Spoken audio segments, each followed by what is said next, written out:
어, 예, 오늘 시편 8편에 있는 말씀인데요. 이 시편 말씀을 읽으면 우리 박종호 그 성가사가 CCM 가수가 불렀던 여호와 우리 주여 주의 이름이 어찌 그리 아름다운 주여 하는 그 찬송이 많이 생각이 나는데요. 참 아름다운 찬송이지요.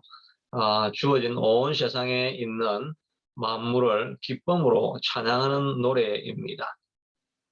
다윗이 지은 시인데요. 인도자를 따라 깃딧에 맞춘 노래입니다. 이 깃딧이라는 말은 아직 정확한 의미를 학자들도 알지는 못하는데요.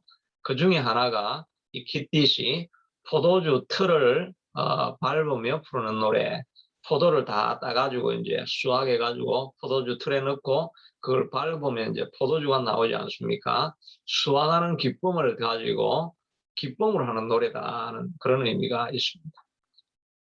다윗은 이렇게 보면 어디에서나 하나님을 찬양하는 그런 모습을 볼 수가 있죠. 우리가 지금까지 다윗이 압살롬에게 쫓겨가면서 지은 시, 또 수많은 대적들이 일어날 때 그걸 가지고 지은 시, 또 자기의 죄 때문에 통곡하면서 너무나 많은 눈물을 흘려가지고 침상이 물에 둥둥 뜬다고 하기도 하고, 또 침대가 다 젖는다고도 하고, 이런 가장 깊은 흑암의 자리에 있든지 또 고난당하는 자리에 있든지 그런 하나님께 나아가서 그 고난을 가지고 하나님께 나아가는 그런 모습을 볼 수가 있습니다. 오늘 이렇게 기쁨의 수확의 잔치를 할 때, 이때도 다윗은 하나님을 찬양하고 하나님을 생각하는 것을 볼 수가 있습니다. 고난 중에 하나님을 기억하는 것은 어떻게 보면 필연적이고 쉬운 일이라고 할 수가 있지요. 하나님 앞에 누구나 답답하면 다 하나님께 나아가게 되지요. 그런데 이런 거 모든 것을 얻고 기쁨 중에 있을 때 하나님을 생각하고 모든 것이 하나님의 것입니다라고 하나님을 높여드리고 하나님을 찬양하는 것, 이건 쉽지 않지요. 사도행전에 보면 다윗은 하나님의 마음에 합한 자라고 이렇게 하나님께서 그를 기억해 주시는데 이유가 있는 것 같지요. 고난의 때나 기쁨의 때나 언제나 하나님의 영광을 선포하고 하나님을 높여드리는 이런 모습이 있을 때 얼마나 하나님이 그를 기뻐하겠습니까? 하나님이 기뻐하니까 당연히 하나님이 다윗을 사용하시는 것이겠지요. 우리도 복을 달라고 말하기 전에 우리의 소원이 이루어지기를 하나님 앞에 간구하기 전에 내가 어떻게 하나님을 기쁘게 해드릴까? 하나님을 어떻게 행복하게 해드릴까? 여기에 우리의 마음을 다 쓰고 있으면 그러면 하나님이 가만히 있어도 이 사람은 축복하고 싶다는 그런 마음이 생기게 되는 거지요. 그러니까 우리가 살아가면서 하나님의 기쁨이 무엇일까? 하나님이 정말 무엇을 소원하실까? 이걸 늘 마음에 두고 그렇게 살아가는 인생이 가장 복된 인생이라고 할 수가 있을 것입니다. 오늘 시편에서는 다윗이 어떤 감사의 노래를 하고 있는가 하는 것을 살펴보면, 첫째는 다윗이 온 땅이 어찌 그리 아름다운지 천지 만물을 보면서 하나님의 영광을 그 안에 발견하는 것입니다. 오늘도 저도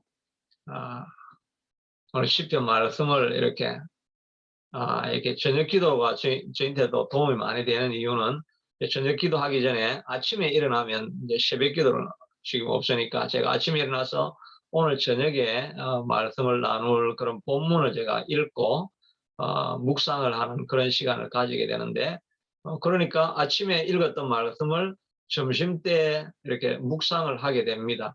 그렇게 하면서 제가 오늘은 하나님의 나도 자연을 찬양해야 되겠다는 생각을 가지고 산책을 하면서, 또 우리 집사님이 걸어야 허리가 안 아프다라고 하는 그 고견 조언을 듣고 제가 순종하는 마음으로 이제 또 산책을 이렇게 하면서 저도 이 아름다운 나무를 바라보면서 하나님의 영광을 나도 선포해야 되겠다 하고 이렇게 바라봤는데, 하나님은 별로 안 보이고 나무 이파리밖에 안 보이는 것을 제가 보았습니다.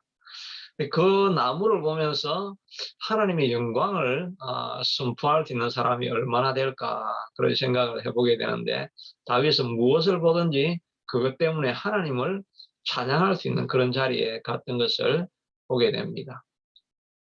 오늘 어떤 분의 또 그 간증을 이렇게 들어보니까 이분도 그 백화점에 업주를 이렇게 넣었는데 그 장사를 잘하고 있는데 갑자기 백화점이 그 가게를 비우고 나가라고 하는 것입니다. 그 나가게 되면 손해도 엄청나고 뭐 이런 모든 비용들이 엄청나게 이렇게 있어가지고 안 되는 사업인데 완전히 자리를 나가라고 하니까 이제 그 문만 닫는 게 아니라 빚더미 안게 되는 거죠.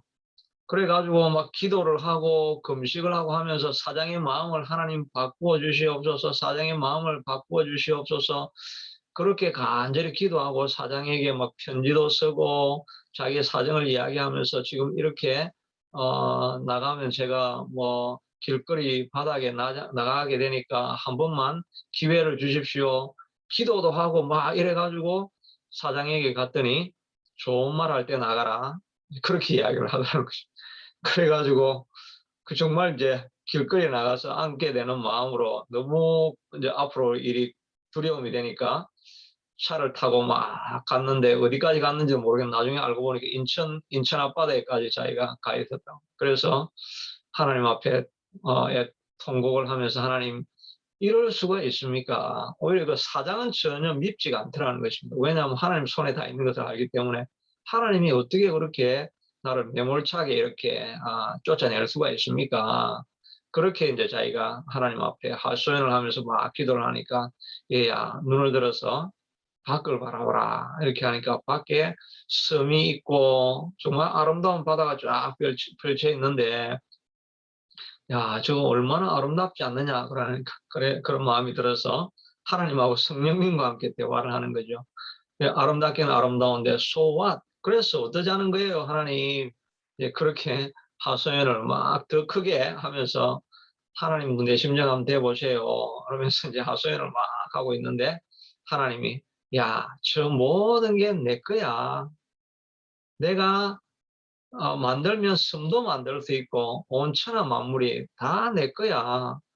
그런 말을 하나님께서 들려주시는 것입니다. 그렇게 생각을 해보니까 자기의 사업도 내 것이 아니고 이 사업이 하나님 것이었구나. 돈을 벌어도 하나님 것이고 잃어도 하나님 것이고 하나님 것이구나. 그런 생각이 마음에 드는 것입니다. 그럼 하나님 내 거 잃은 게 아니고 하나님 거 잃었는데 누가 뭐 그래 답답하다고 울고불고 야단이냐. 그냥 다 내 거 가져갔다가 다시 넣고 내가 하는 거니까 걱정할 거 없지 않느냐. 그 마음이 딱 생기고 나니까 전혀 이런 것이 아깝지 않은 마음이 그에게 뭐 가득하니까 하늘의 평안이 그에게 임하게 되는 것입니다. 정말 내가 애통하고 울어버릴 필요가 아무것도 없구나. 하나님이 책임지는 하나님의 것이었구나. 그거를 보게 되는 눈이 열리게 되더라는 것입니다. 우리의 문제도 마찬가지죠. 자녀가 속을 썩이고 가정에 어려움이 있고 다 이래도 자녀가 내 거 아니지. 하나님이 내게 위탁한 것인 것이지. 이 마음을 우리가 가질 수 있는 눈이 열리게 되어지면 하나님의 임재를 그 안에 보게 되면 정말 우리가 다 자유롭고 평화를 누리게 되는 것입니다. 이 눈이 열리는 것이 얼마나 우리에게 힘든지 모르죠. 그런데 이 자매는 정말 그 사업의 문제를 가지고 하나님 앞에 기도하면서 사장은 밉지 않은데 하나님이 원망스러울 정도로 하나님께만 집중하고 이런 마음을 가지고 있으니까 그 눈이 열려서 모든 것이 하나님 것이라는 그런 마음을 가지게 되는 것이지요. 그러니 우리도 하나님의 영광을 찬송하기 위해서는 또 우리의 삶에서 모든 문제에서 놓이기 위해서는 하나님의 눈을 열어서 이 모든 것은 하나님의 것입니다라는 것을 고백할 수 있는 이런 마음을 우리가 가질 수 있는 그 눈이 열리는 것이 필요할 것입니다. 근데 사실은 누구나 다 그렇게 하고 싶죠. 또 말로는 다 인정을 하죠. 다 하나님의 것이니 하나님 뜻대로 됩니다. 말은 그래 하지만 내 마음은 그걸 받아들이지 않죠. 그러니까 내가 염려, 근심, 걱정이 말은 그렇게 하면서도 내 안에 염려, 근심, 걱정이 여전히 가득한 거죠. 그러니 이 눈을 열어주는 것은 우리가 하나님을 간절히 갈망할 때 성령님이 우리의 눈을 열어주게 되는 것입니다. 이런 눈이 열리는 역사가 있게 해달라고 우리가 하나님 앞에 늘 가까이 있는 것이 필요하겠지요. 그래서 온 만물을 보고 우리가 찬양을 할 수 있고, 또 하나는 주의 대적으로 말미암아 어린 아이들과 젖먹이들의 입으로 권능을 세우시며 이는 원수들과 보복자들을 잠잠하게 하려 하심이니라.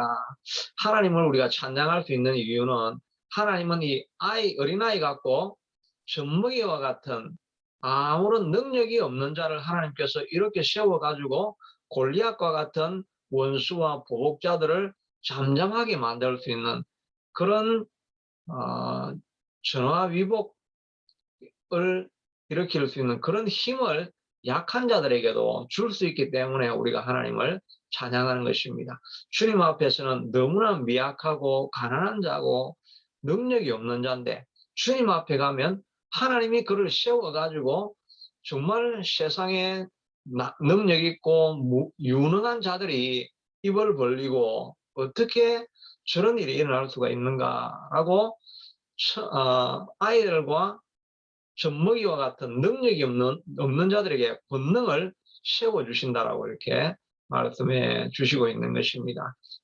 한나가 그렇게 고백을 하죠. 한나가 자기는 자녀가 없고 버림나는 자녀가 많이 있는데 자기가 하나님 앞에 기도하였더니 하나님께서 자녀를 가질 수 있는 은혜를 주셔가지고 사무엘상 2장에 보면 한나의 기도가 있죠.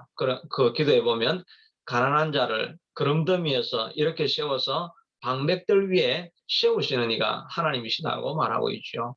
근데 이 아들 낳는 거하고 그하고 무슨 어떤 연관이 있는지는 모르겠지만 하여튼 그 아들을 낳게 해줬는데 그런 기도를 하고 있죠. 그래서 그 세력 있는 권세자들이 다 땅에 떨어지고 연약한 자들을 하나님께서 이루어 주시는 높여 주시는 이가 하나님이시다라고 하는 그런 고백을 하고 있는데요.